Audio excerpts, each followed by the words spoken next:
Monsieur Alain Pijard, bonjour. Bonjour monsieur. Je suis très content de vous recevoir, vraiment. Merci beaucoup de participer à ma série d'entretiens. Donc cet entretien portera sur la Grande Armée. Donc j'ai une première question pour lancer cette vidéo.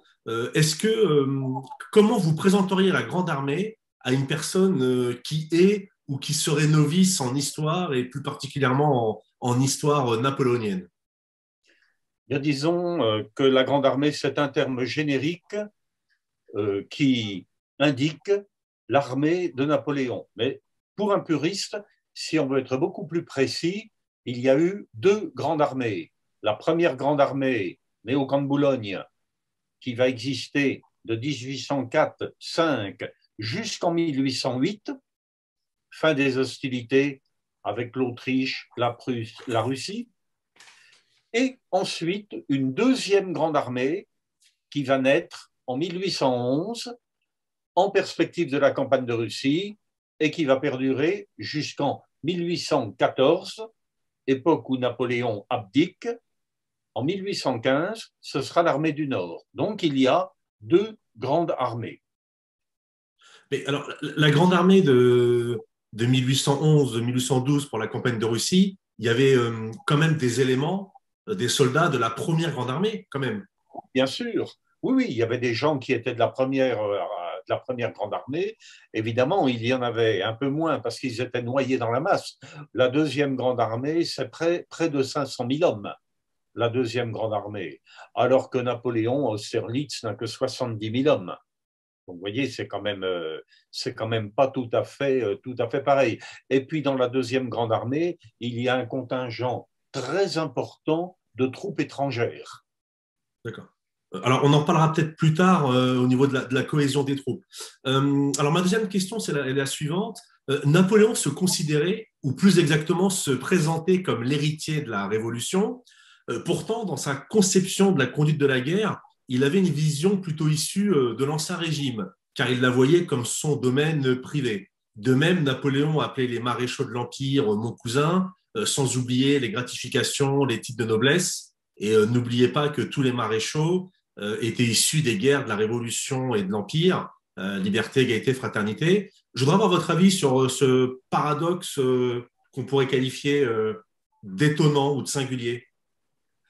Au niveau politique, on ne peut pas dissocier la période révolution, directoire, consulat, empire. C'est un tout. On ne peut pas dissocier les deux. Par contre, au niveau stratégique, au niveau tactique, donc au niveau militaire, il est évident que Napoléon a considérablement manœuvré de manière différente. Ça n'a plus rien à voir. La stratégie, et surtout la tactique napoléonienne sur les champs de bataille est bien différente des guerres de l'Ancien Régime, que l'on appelle familièrement la guerre en dentelle. D'accord. Mais alors, sur la notion des maréchaux issus des guerres de la Révolution de l'Empire, gratification, beaucoup d'argent, il les appelait mon cousin. Est-ce qu'il n'y a pas un espèce d'oubli des combats de jeunesse, de ces idéaux de jeunesse, quand je pense à Murat ou Bernadotte ou même Bessières? Il est évident que quand Napoléon devient général en chef de l'armée d'Italie en 1796, il est loin d'ignorer que 10 ans plus tard, il sera empereur des Français et qui conduira une fameuse grande armée en Prusse. C'est quelque chose de complètement différent. Donc, il va d'abord combattre avec des gens qui, comme lui, sont des généraux. Beaucoup ont servi sous l'Ancien Régime et puis ont gravi les échelons. Certains ont été près du maître, si vous me permettez l'expression, et puis à partir de là, Napoléon va mieux les connaître, va savoir sur qui il peut s'appuyer, leur donner des titres de noblesse, des distinctions militaires, maréchal d'Empire, etc.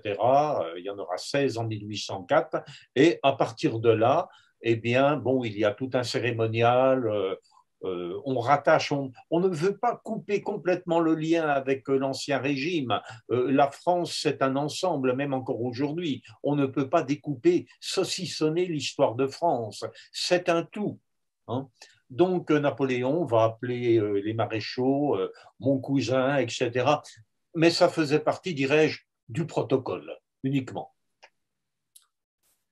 Certains spécialistes divisent les guerres menées par Napoléon en deux parties. Une première partie plutôt flamboyante, basée sur la manœuvre, la vitesse d'exécution, avec beaucoup de victoires, l'apogée étant les campagnes de 1805, 1806, 1807, et puis bien avant, évidemment, les campagnes d'Italie. Et on parle également d'une deuxième partie plus difficile, avec des victoires moins convaincantes, moins totales comme à Wagram, et des défaites, Leipzig, Waterloo. Une des explications avancées par les spécialistes militaires et les historiens est la suivante. Au cours de la deuxième partie du règne, Napoléon privilégie la masse, la confrontation frontale, l'usage massif de l'artillerie au détriment de la manœuvre et de la vitesse d'exécution. Sans oublier aussi qu'en 15 ans, les adversaires ont eu le temps d'apprendre et de méditer sur leurs nombreuses défaites. Quel est votre avis sur ce sujet? Alors, il est évident que la première partie, vous l'avez dit, qui correspond à la première grande armée, c'est le meilleur outil de Napoléon d'un point de vue militaire. Mais il ne faut pas oublier qu'en 1807, Napoléon ne combat que sur un seul front. À partir de 1808, Napoléon va combattre sur deux fronts, l'Espagne et le Portugal, et puis l'Autriche en 1809, et plus tard la Russie, la Prusse, les armées coalisées. Donc il est évident que la masse de l'armée française est divisée en deux et qu'une partie des bonnes troupes sont en Espagne, mais qui ne sont pas commandées par l'empereur proprement dit, mais au contraire par des maréchaux qui, dans certains cas, se jalousent, alors que Napoléon a avec lui une masse beaucoup plus importante, mais il ne faut pas oublier que cette masse importante est là, en face de lui, une autre masse importante. C'est-à-dire que si au début de l'Empire, les Russes se sont d'abord alliés aux Autrichiens et ont été battus à Austerlitz, après, ce sont les Prussiens qui seuls vont dire « nous, on va battre Napoléon ». Et après, les Russes qui vont dire « nous, à Hello, Friedland, on va battre Napoléon ». Au bout d'un moment, ils ont compris qu'ils n'y arriveraient pas et que ce serait beaucoup plus facile s'ils unissaient leurs forces. Donc, il va y avoir une masse d'adversaires beaucoup plus conséquente à laquelle Napoléon lui-même va répondre par une masse des effectifs. Et il est évident que la tactique sur le champ de bataille est toujours la même, mais elle est beaucoup plus conséquente, beaucoup plus lourde à manœuvrer parce que Napoléon a sous la main des fois 4, 5, 6 fois plus d'hommes qu'il n'en avait à Austerlitz. Oui. Et on parle aussi, pour expliquer les difficultés de l'empereur en Russie, de l'immensité de la steppe russe. En Italie, on pouvait manœuvrer sur un petit théâtre d'opération, alors qu'en Russie, on est sur plusieurs dizaines de kilomètres. Est-ce que vous pouvez nous en dire deux mots, s'il vous plaît? Oui, c'est évident que la distance est quelque chose qui va peser et qui va être un lourd handicap. J'ai eu l'occasion d'aller plusieurs fois en Russie. Je n'ai pas fait la campagne de Russie à pied, mais je l'ai fait plusieurs fois en bus sur les lieux pour me rendre compte, et même en bus, la longueur vous paraît vraiment terrible. Donc, il est bien évident que emmener des troupes et leur faire faire des centaines de kilomètres comme ça en Russie, dans les conditions matérielles, c'est-à-dire un ravitaillement qui n'est pas toujours de qualité, un manque d'eau important à l'aller, des routes défoncées, donc tout ça, ce sont des handicaps dans le déplacement. Donc il est évident aussi que là, la tactique de la vitesse ne peut pas être aussi importante à partir de 1812 qu'elle est en 1812 précisément qu'elle ne l'a été au début de l'Empire. Alors, M. Pijard, tout à l'heure, vous avez donné deux chiffres intéressants que tous les spécialistes connaissent, mais on va les rappeler. Vous avez évoqué à peu près 70 000 hommes à Austerlitz et à peu près 500 000. Alors certains historiens disent 500, 600, mais en tout cas on voit qu'il y a un ordre de grandeur qui est quand même très important, qui est exposé dans le cas de la campagne de Russie. On a souvent appelé la Grande Armée en 1812 l'armée des 20 nations. Et donc j'en viens à ma question de la cohésion. C'est-à-dire que j'ai bien compris ce que vous avez dit, c'est-à-dire que Napoléon, il est obligé lui aussi de faire appel à la masse parce que ses adversaires, après l'avoir combattu séparément, décident de combattre ensemble, donc les effectifs augmentent. Mais le fait d'avoir une armée composée d'Italiens, de différentes principautés, royaumes germaniques, de Belges, de Hollandais, etc., est-ce que ça n'a pas affaibli justement le noyau originel, stricto sensu français, et que dans des périodes un peu difficiles, on a tendance à être moins solidaire avec un étranger, même si celui-ci fait partie de la Grande Armée et du grand empire napoléonien? Alors, en ce qui concerne les effectifs de la campagne de Russie, il y a une douzaine de corps. Il y a également le corps autrichien, mais il y a le corps du maréchal Augereau qui va rester en Pologne et qui ne rentre pas en Russie. Il est là, si vous voulez, pour maintenir un petit peu, enfin en Pologne, ce qu'est la Pologne actuelle, mais la Prusse à l'époque, pour, disons, maintenir les populations au cas où ça irait mal. Donc, il va y avoir global, à peu près, je schématise, 450 000 hommes qui vont rentrer en Russie, qui sont répartis en différents corps. Il est évident que vous avez, par exemple, le troisième corps du maréchal Ney, ce sont des Wurtembergeois, donc Ney commande des troupes allemandes. Le quatrième corps, ce sont les Italiens du prince Eugène. Le cinquième corps, ce sont les Polonais du prince Poniatowski. Le sixième, ce sont les troupes de Gouvion-Saint-Cyr, le septième, les Saxons de Régnier, etc. Donc, il y a déjà un manque de cohésion linguistique, c'est déjà un handicap, et puis il y a des centres d'intérêt différents. Il est évident que le Français qui suit Napoléon, lui, il le suit parce que c'est son empereur, il est français, eux sont français, alors que certains alliés, je dis certains parce que d'autres le suivent, comme les Français, les Polonais, les Suisses, qui seront de loin nos meilleurs alliés, suivent avec beaucoup d'empressement. Mais il est évident que du côté des troupes de la Confédération du Rhin, du côté des Hollandais, du côté même des Italiens, disons, l'ambiance n'est pas la même dans les corps d'armée. Les gens ne suivent pas avec autant d'enthousiasme. On va rester sur la Grande Armée et plus précisément sur la garde impériale. La garde impériale a fait rêver de nombreuses générations de Français, donc à l'époque et depuis presque 200 ans. J'aimerais comprendre quelle est la raison. Alors, depuis l'armée royale, les rois de France ont toujours eu une garde. Louis XI avait des archers écossais, qui étaient sa garde rapprochée. Louis XIV avait également, Henri IV avait une garde rapprochée qu'on appelait les chevaux légers, terme qui sera repris plus tard. Dans l'armée de l'Ancien Régime, Louis XIV, Louis XV, Louis XVI, il y a une garde royale. Il y en a toujours eu. Les souverains ont toujours eu une garde rapprochée et une élite de combattants que l'on utilisait au cas où ça ne fonctionne pas très bien. Même dans l'Antiquité, il y avait les immortels dans l'armée perse. Eh bien, oui, eh bien là, on va avoir une garde du directoire qui va devenir une garde des consuls et ensuite qui va devenir la garde impériale. Au début, quelques milliers d'hommes, 4-5 000 hommes. Mais avec le temps, les chiffres vont monter de manière très inflationniste et on arrive à un effectif théorique de plus de 100 000 hommes dans la garde en 1814, avec des créations d'unités de jeunes gardes. Mais il est évident que si vous baptisez un régiment jeune garde, dans la tête des gens qui le composent, ils font partie de la garde.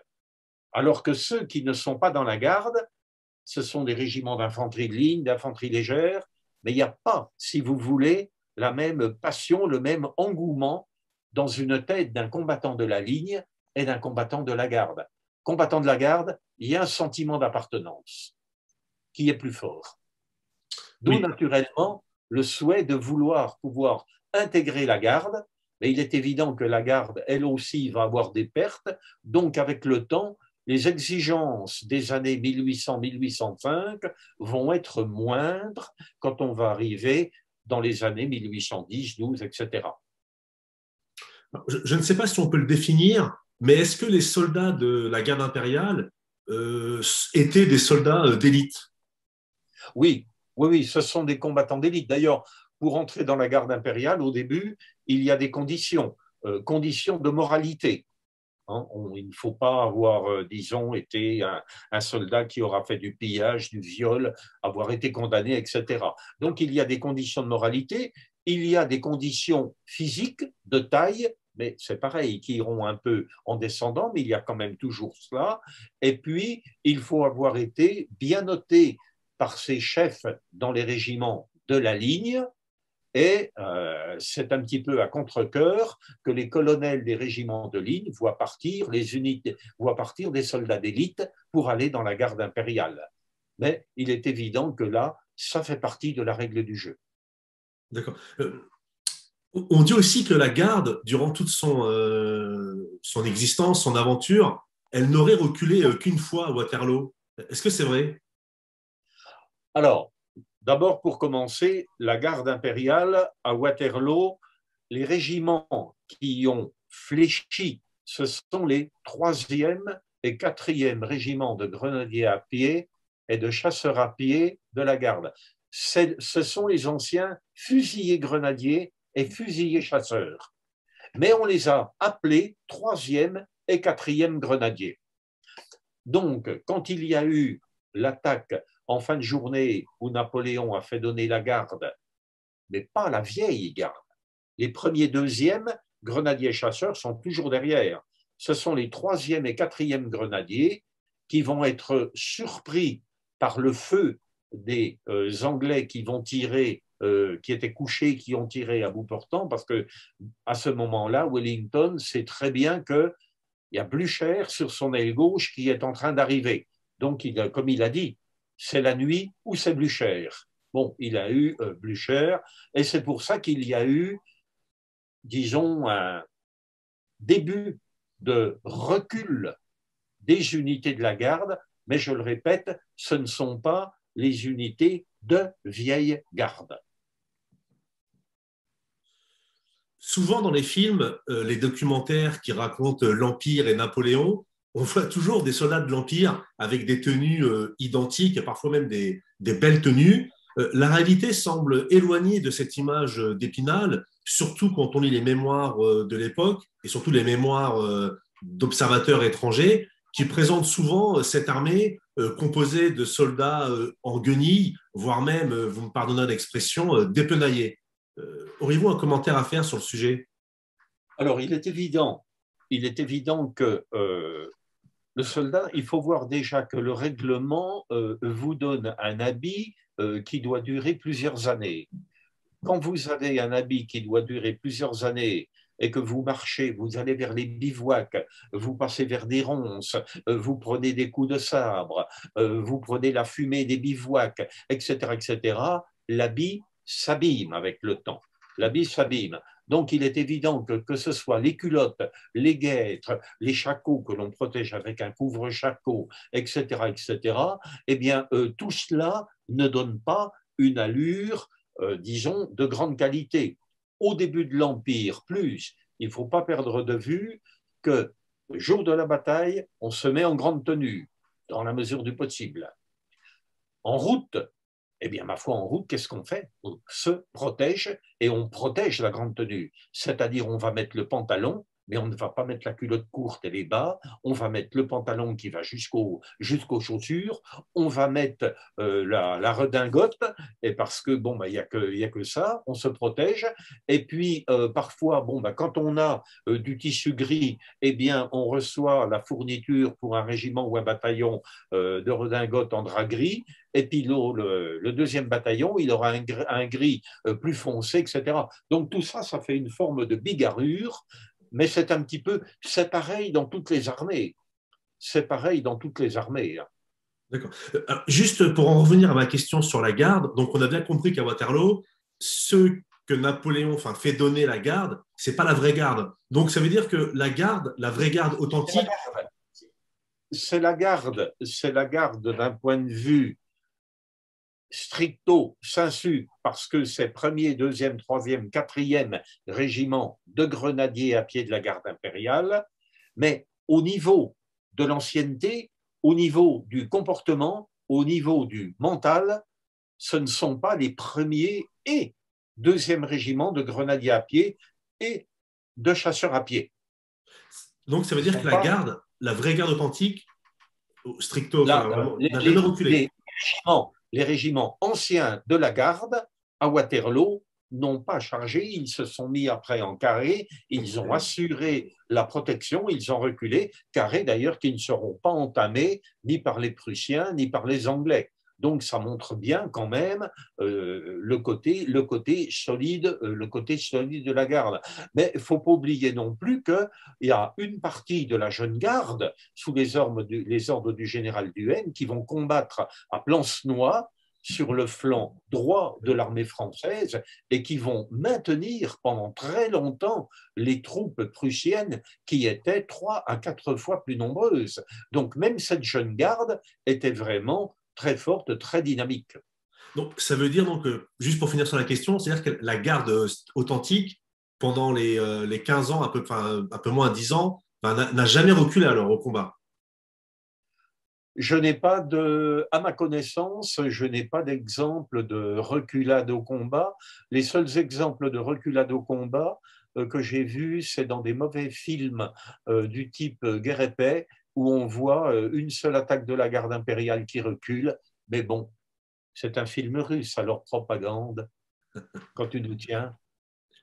Vous avez dit le mot tout à l'heure, donc vous me tendez la perche pour ma question suivante, c'est la maraude. Alors la maraude était tolérée par les officiers supérieurs, voire même parfois encouragée. Les soldats, pour organiser leur bivouac, arrachaient les portes en bois dans les villages, les volaient, ils défonçaient carrément les villages, se servaient pour se nourrir. Une troupe en mouvement, ça devait quand même être très particulier.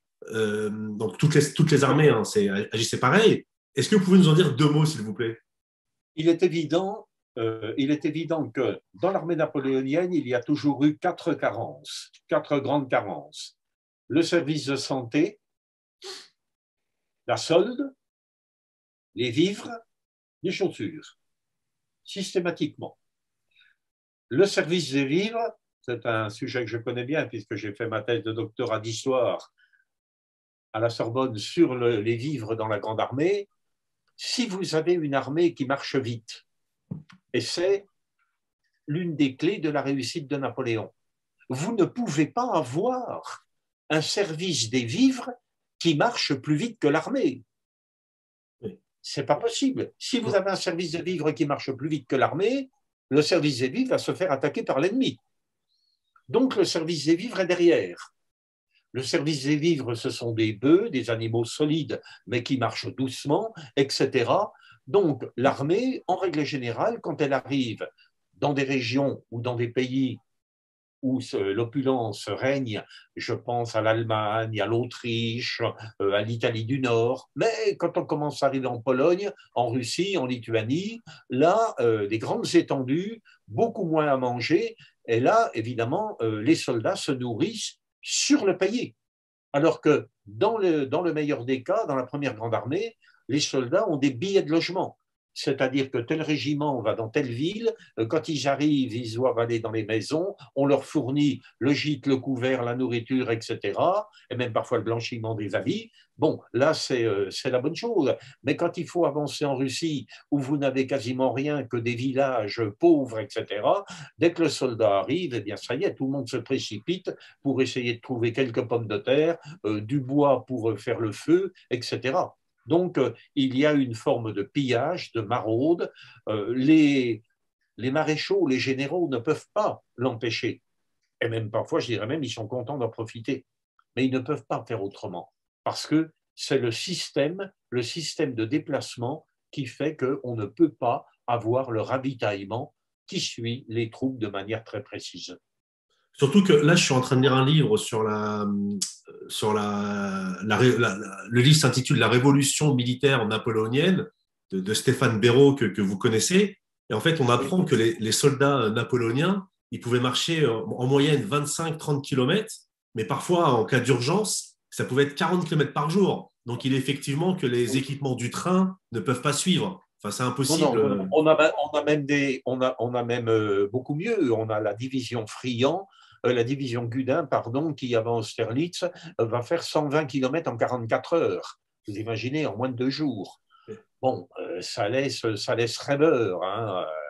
D'ailleurs, j'ai été contacté par un journaliste de l'équipe qui m'a demandé de faire avec lui un article sur les marcheurs de l'armée napoléonienne. Mais il est évident que le déplacement, c'est quelque chose de fondamental avec une paire de chaussures qui ne pèse que 657 grammes, c'est très précis, et qui est faite pour durer 1000 kilomètres. Donc les soldats, voyez, un soldat qui part de France et qui va en Russie, ça va lui faire quelque chose comme 6000 kilomètres, 6 paires de chaussures ou au moins 5 ou 6 ressemblages. Ce n'est pas évident. Et en plus, à l'époque, il n'y avait pas de pied gauche ou de pied droit pour les chaussures. C'était pas Non, confortable. les chaussures, c'était des chaussures ni pied gauche ni pied droit, parce que tout simplement, bah, vous pouviez alterner. Si vous trouviez la chaussure d'un mort dont vous aviez besoin d'une chaussure, bah, vous prenez la chaussure et après, vous pouviez l'enfiler. Alors, qu'est-ce que vous mettiez? Vous mettiez du jaune d'œuf, du jaune, pas du blanc, du jaune d'œuf, de l'alcool. Vous mettiez ça dans la chaussure et vous marchiez avec, et cette mixture travaillait et façonnait le cuir à votre pied. Alors, j'ai encore deux, trois questions. On l'oublie souvent, mais il y avait beaucoup de femmes dans les armées napoléoniennes. Alors, j'ai deux questions. Quels étaient leurs rôles? Et surtout, est-ce qu'il existait des conventions non écrites pour les protéger? Alors, il y a plusieurs types de femmes, 5 catégories. Il y a d'abord les femmes combattantes. Alors, les femmes combattantes, on en trouve beaucoup plus sous la Révolution. Sous l'Empire, il y en a excessivement peu. Il y en a une qui est née dans mon département, en Côte d'Or, qui s'appelle Thérèse Figueur et qui a servi dans les Dragons. Elle a été faite prisonnière au Portugal, envoyée prisonnière en Angleterre, etc. Mais c'est une rareté. Il y a ensuite 3 catégories de femmes autorisées. Les blanchisseuses, comme leur nom l'indique, qui font la lessive des pantalons, des chemises, des mouchoirs, des guêtres, etc., etc. Elles doivent avoir une patente qui est signée par le commandant de la gendarmerie du camp et elles sont autorisées à suivre l'armée. 2 par bataillon, ça ne fait pas beaucoup. Un bataillon, entre 5 et 800 hommes. Vous voyez un petit peu faire la lessive pour ce nombre-là. Donc, les blanchisseuses. Ensuite, vous avez les vivandières. Les vivandières qui vendent des vivres. Alors, elles peuvent avoir un mulet, un cheval, une charrette, etc. Et puis, elles vendent des vivres. Elles vendent du cirage, elles vendent des lacets, elles vendent de l'encre, elles vendent du papier à écrire, elles vendent tout un tas de choses. Et puis surtout, au-delà de tout ça, quand la vivandière arrive au bivouac, eh bien, elle va sortir de sa charrette une table, quelques sièges, et c'est le lieu de rassemblement, comme vous diriez le café dans un village. On se retrouve chez la cantinière. Donc, c'est un moment de sociabilité qui est très important. Et vous avez également les vivandières, les cantinières, pardon. Continue. Les cantinières qui sont, comme aurait dit la Palisse, les épouses des cantiniers, les cantiniers étant souvent des sous-officiers qui ne servent plus et qui préparent la nourriture des officiers subalternes. Donc la cantinière aide son mari le cantinier et avec le temps, il va y avoir un amalgame cantinière, vivandière, mais cet amalgame, ce sera beaucoup plus sous la Restauration. Et les cantinières, eh bien, seront les seuls qui resteront. On ne parlera plus des vivandières. Et puis, vous avez bien sûr toute une catégorie de femmes de petite vertu qui donnent les maladies vénériennes. Mais autrement, pour les autres, eh bien, elles sont, oui, protégées, elles ont des diplômes, elles ont, pas des diplômes, pardon, elles ont des congés ou elles ont des documents qui les autorisent à suivre l'armée. D'accord. Mais elles n'étaient pas rémunérées par l'État. Non, non, non, non, non. Elles ne sont pas rémunérées. Elles ne sont pas rémunérées. Alors donc c'est pour ça que bon, bah, quand elles font la lessive, elles sont rémunérées. Quand elles vendent des choses qu'elles ont achetées, qu'elles revendent plus cher, elles sont rémunérées, etc. Elles sont rémunérées comme ça. Alors, Monsieur Pijard, j'ai une dernière question qui m'intéresse beaucoup, parce que c'est toujours difficile de définir telle ou telle chose, mais comme on parle de la Grande Armée et donc de Napoléon, à votre avis, est-ce que Napoléon était un génie militaire? Napoléon se place au-dessus des autres généraux, que ce soit prussiens, autrichiens, russes, etc. Il avait une qualité que les autres n'avaient pas. Quand il arrivait sur un champ de bataille, il était capable de visualiser à 180 degrés et de voir tout de suite l'erreur de l'ennemi. Je vous donne simplement un détail, une petite explication. Bataille de Wagram, 6 juillet 1800. La gauche de Napoléon, c'est Masséna qui est à Essling. La droite 1809. de Oui, 1809. La droite de Napoléon, c'est Davout, sur les hauteurs de Markgraf Neusiedl. Le centre, l'archiduc Charles, Napoléon de l'autre côté. Les Autrichiens, les Autrichiens commencent à aller sur l'aile gauche française parce qu'ils savent que Masséna n'est pas assez fort en effectif. Et Napoléon les voit faire. Mais Napoléon a en réserve la garde impériale. Il a en réserve le corps de MacDonald. Qu'aurait fait un général traditionnel, voyant que son aile gauche va flancher? Il envoie immédiatement des renforts. Mais Napoléon n'envoie pas de renforts. Il sait que Masséna va tenir, mais il sait très bien que les Autrichiens sont en train d'allonger leur ligne de bataille. Ils sont en train, c'est comme quand vous avez un élastique, vous tirez dessus, et au bout d'un moment, l'élastique casse par le milieu. Eh bien, Napoléon laisse les Autrichiens faire un cordon de troupes, et c'est à ce moment-là qu'il déploie la grande batterie d'artillerie suivie du corps de MacDonald et qu'il enfonce le centre autrichien. L'armée autrichienne est partagée en deux. Ça, c'est le génie militaire sur un champ de bataille d'un général qui est supérieur à un autre général. Et, alors, rapidement sur le génie militaire, pour terminer, on cite souvent Austerlitz, Austerlitz qui est encore enseigné dans les académies militaires, même à West Point. Austerlitz, c'est peut-être la bataille ultime. C'est l'archétype de la bataille, c'est-à-dire que la veille de la bataille, Napoléon a déjà le plan de bataille dans sa tête. Les Autrichiens, eux, ont fait faire le plan de bataille par le général autrichien Weyrother, qui utilise un plan de bataille de Bonaparte pendant la campagne d'Italie. Donc il est évident que Napoléon, ça ne va pas le surprendre.